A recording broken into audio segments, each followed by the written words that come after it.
Bonjour à tous et bienvenue sur la première chaîne d'actualité quotidienne qui parle de NFT et de jeux blockchain. Vous le savez, c'est tous les jours, ça dure un petit quart d'heure et c'est pas encore fait, pensez à vous abonner à la chaîne. Alors, après avoir parlé avant-hier du mec qui a perdu 20 millions de dollars avec seulement un NFT CryptoPunks, aujourd'hui on reparle des CryptoPunks. Pourquoi? Tout simplement parce que c'est la meilleure collection NFT, en tout cas la plus chère, la plus capitalisée, et que là, elle a fait un bond astronomique et qu'elle peut emporter avec lui le marché NFT. Donc franchement, ça fait du bien, on va en parler. Je vous parlerai ensuite de pas mal d'autres news NFT, également aussi gaming, donc restez bien jusqu'au bout, c'est parti directement, et aujourd'hui, le partenaire de la vidéo du jour, c'est même qu'hier, c'est Crypto News.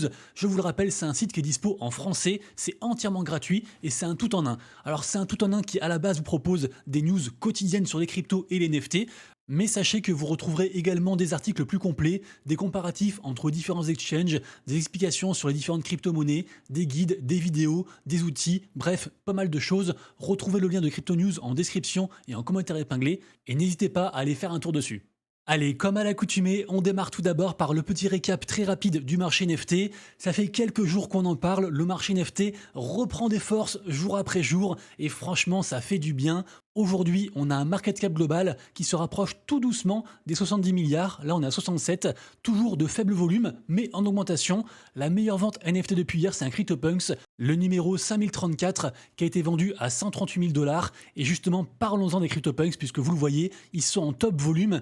Qu'est-ce qui se passe? Les CryptoPunks, ils sont en plus quasiment 30% en 24 heures. On a eu plus de 3,5 millions de dollars de volume, une cinquantaine de NFT qui sont vendus, et le floor price qui s'élève maintenant quasiment aux 30 Ethers. Je vous le redis, les CryptoPunks sont le leader incontesté de tout NFT. Vraiment, c'est le NFT emblématique, à tel point que des fois, quand on fait le classement, on nommait les CryptoPunks parce qu'ils sont loin devant. Regardez-moi ce market cap, quasiment 300 000 Ethers. Ça fait quasiment 1 milliard juste sur les CryptoPunks. Les CryptoPunks sont un petit peu l'équivalent du Bitcoin pour les cryptos, et donc on imagine, et pour l'instant ça suit, que le reste du marché NFT devrait pouvoir suivre. Également aussi, on a beaucoup d'influenceurs, beaucoup de gros comptes qui avaient enlevé leur image de profil Twitter, leur PFP de CryptoPunks pour mettre autre chose pendant que le marché était un petit peu en berne. Et là en fait, on a une recrudescence, on a plein de monde qui ont des CryptoPunks, qui les ont gardés et qui les remettent en PFP. Donc sur Twitter, ça pullule, on en voit de plus en plus, et ça c'est très bon pour la suite. Alors, je vous le disais, le reste du marché n'est pas en reste. Regardez-moi ça. Ici, on est sur Ethereum, quasiment tout est vert. Alors, c'est plus mitigé côté Solana et côté NFT Bitcoin, mais côté Ethereum, c'est juste incroyable. Regardez-moi ça, les Bored Ape, collection également aussi emblématique, qui fait son plus 7% aujourd'hui et qui se rapproche des 13 Ethers. Les Petits Penguins qui se rapprochent des 10 Ethers. D'ailleurs, les Petits Penguins, bravo à eux. Ils ont atteint les 1,5 million de followers sur Instagram. Ils sont aussi très présents sur TikTok. De toute façon, actuellement, je trouve qu'il y a beaucoup de news côté NFT. Les Bored Ape, ils ont aussi pas mal de news, notamment avec leur métaverse Otherside. Ça bouge vraiment beaucoup et franchement, ça fait du bien. Ça faisait longtemps qu'on n'avait pas ressenti ce début d'effervescence par rapport aux NFT. Donc, espérons que ça dure, bien sûr. Regardez-moi ça aussi, Mocaverse, une collection que j'affectionne particulièrement. Je suis un gros holder. Mocaverse qui nous fait un plus 20% en 24 heures et son token qui a atteint un nouvel ATH à 0,14 et quelques. Franchement, ça fait du bien. Mon wallet personnel reprend des couleurs, donc évidemment aussi je suis content. Je le redis bien sûr, tout n'est pas gagné d'avance et personne ne peut prévoir le marché. Vous le savez, pendant ce bull run, pendant ce cycle crypto, on va connaître des très grosses victoires, des très grosses défaites. Et il faudra avoir le cœur bien accroché. Je terminerai en disant que ce récap NFT au complet, avec donc le top volume, gagnant-perdant, également aussi les mints importants côté NFT aujourd'hui, tout ça, vous le retrouverez tous les jours sur mon compte Twitter vers environ 11 heures. Donc bien évidemment, n'hésitez pas à suivre mon compte. Ensuite, nous aurons un événement côté NFT artistique aujourd'hui, puisqu'en effet, le tout dernier NFT qui s'appelle Squiggle, donc c'est une collection d'art génératif qui est ici, qui a quand même un floor price à 3,7 Ether, donc c'est pas rien. Ce NFT en fait a été minté au fur et à mesure et très peu à la fois en fait, donc un truc assez rare. Ce NFT est fait par Eric Snowfro, le fondateur de la plateforme d'art génératif qui s'appelle Artblock, une très grosse plateforme, et donc ce dernier NFT sera donc minté par Exnofro aujourd'hui et offert au musée de Los Angeles, donc le LACMA, le Los Angeles County Museum of Art, donc un très gros musée d'art moderne mondialement reconnu.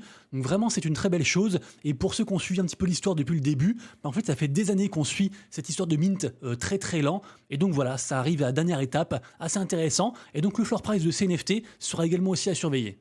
Ensuite, un partenariat intéressant qui vaut le coup d'être souligné entre Cyberkongs, qui est à la base une très grosse collection NFT sur Ethereum, mais qui est partie sur la blockchain Ronin, donc la sidechain du jeu Axie Infinity. Ils sont pas que dans le gaming, ils font pas mal de choses très intéressantes, notamment également sur Ordinal. Je le rappelle, Cyberkongs, ils ont quand même inscrit la rune numéro 2, donc ça c'est quand même un truc assez important. Moi j'aime beaucoup ce qu'ils font Cyberkongs, je trouve que c'est des gros builders, et là le partenariat avec Adidas, qu'est-ce que c'est? C'est pour sortir une nouvelle collection, donc de digital collectibles pour les Genkai. Les Genkai, à la base, c'est la collection, on va dire, principale maintenant de Cyberkongs, qui est donc, je le rappelle, sur Ronin, avec un floor price actuel à 73 RON, donc ça doit faire environ 110 $. À voir comment cette nouvelle collection va prendre au jour. Apparemment, ça commence le 26 août. Je le rappelle aussi, Adidas ont une collection NFT qui est ici, qui a quand même beaucoup baissé. On est à 0,06 ETH. Je trouve que c'est un partenariat intéressant et qui montre que Adidas, contrairement à d'autres, Nike, Lacoste ou autres, continue à faire des choses dans le Web3. Adidas a fait aussi un partenariat avec Doodles la semaine dernière. Donc j'ai envie d'y croire, j'ai envie de croire que Adidas fera les choses bien dans le monde du Web3. Rapidement ensuite, aujourd'hui surveillez bien le compte de Magic Eden.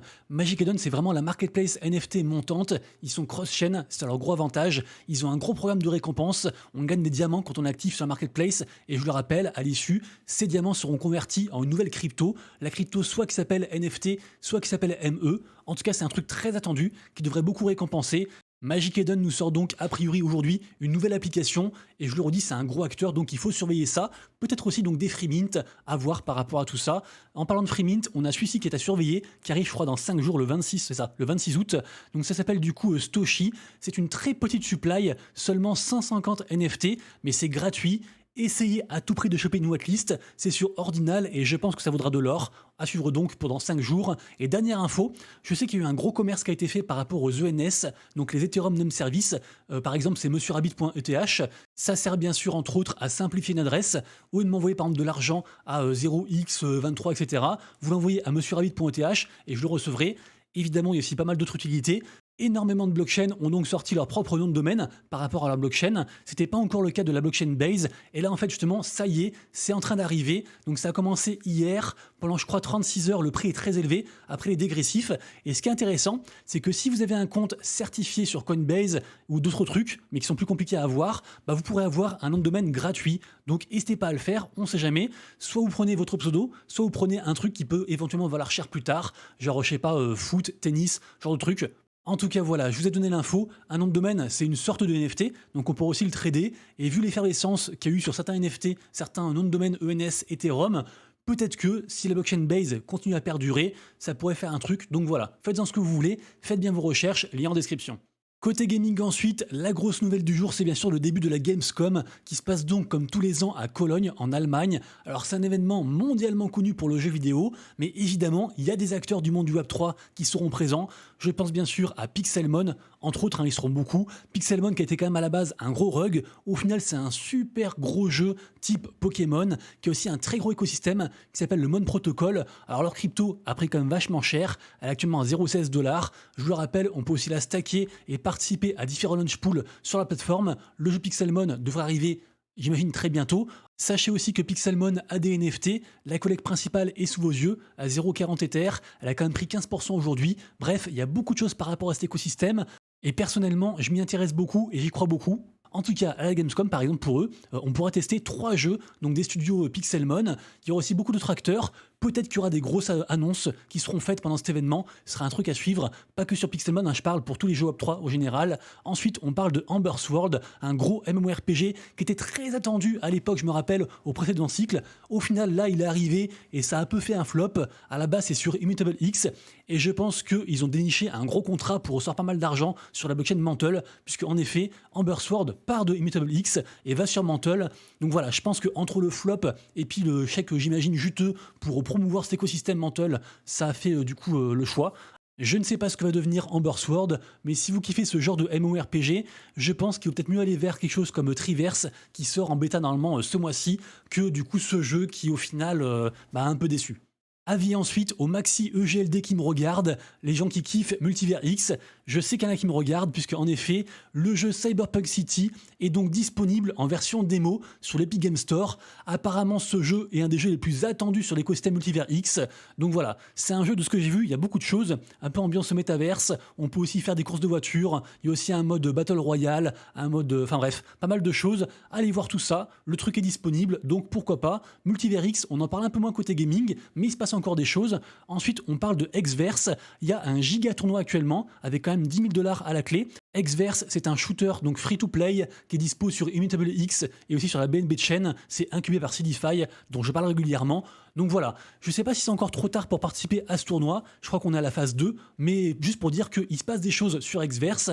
Et globalement, je trouve que le côté e-sport des jeux blockchain se développe particulièrement vite côté FPS, shooter, donc c'est une bonne chose, je pense. Ensuite, on parle de Ziverse. J'en avais parlé, je crois, il y a environ 1 ou 2 mois, un truc comme ça. C'est un jeu type Pokémon sur Arbitrum, et comme beaucoup, bien sûr, ils lancent leur Tap to Earn, leur jeu sur Telegram. C'est gratuit, c'est ouvert à tous. Apparemment, on aura plusieurs occasions de gagner jusqu'à 25 000 $, donc pourquoi pas, il y a un petit jeu comme ça à faire. Après, pour l'instant, moi, je suis très déçu de différents Tap to Earn que je fais, mais on sait jamais, écoutez, donc j'en parle quand même. Ensuite, on a 2 projets qui reviennent un petit peu à la vie. Le premier, c'est Portal, rappelez-vous. Portal, à la base, c'est un très gros projet qui a un but, un seul but. Ils veulent que leur crypto, la crypto Portal, soit au cœur de tous les écosystèmes gaming, à la fois Web 2 et Web 3, et qu'elles servent à les relier entre eux. Alors Portal, ils ont promis monts et merveilles, ils ont plein de partenaires dans tous les sens, ils ont sorti leur crypto, qui a beaucoup chuté, elle est actuellement à 0,27, mais elle a quand même pas mal augmenté depuis son plus bas. Donc à voir, je le rappelle, on peut aussi stacker la crypto Portal sur leur site officiel et ça permet d'avoir accès à différents lancements d'autres cryptos. Je trouve que Portal Coin se remet à beaucoup communiquer, donc j'ai envie d'y croire de toute façon.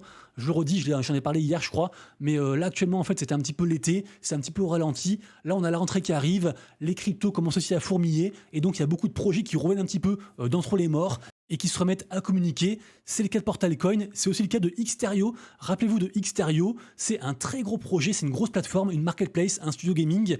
Ils sont derrière pas mal de projets gaming, comme par exemple Palio, qui a fait une grosse campagne de airdrop, également aussi Edge of Dino. Pareil aussi, grosse campagne de airdrop, et bien sûr aussi leur jeu phare qui s'appelle Overworld, qui avait aussi bien sûr fait une grosse campagne de airdrop. Toutes ces campagnes de airdrop sont faites pour avoir un token, donc le futur token de leur écosystème, le token Xter qui n'est pas encore sorti. Là, pendant l'été, tout était à l'arrêt. Pourtant, cette boîte a levé des dizaines de millions de $, donc ils sont censés faire quelque chose. Là, ils se remettent à communiquer en mode normal, update, on vous tient au courant. La collecte principale, donc les Overworld Incarna, s'est remise à pumper un petit peu, de nouveau un peu d'activité, on fait un plus 10% sur la semaine, à checker, mais Xterio, j'ai envie d'y croire. Par contre, on va pas se mentir, ils nous ont quand même pris pour des cons pendant l'été, à pas communiquer, j'aime pas trop ça, mais on surveille. Merci à tous d'avoir suivi la vidéo, on se quitte alors que Bitcoin en direct nous fait une mèche de l'espace aux 60 000 $, ça fait du bien. On se retrouve demain pour une prochaine vidéo, si vous avez kiffé, pensez à liker et à vous abonner, et d'ici demain, prenez soin de vous, de vos proches et de vos wallets, c'était Monsieur Rabbit, ciao.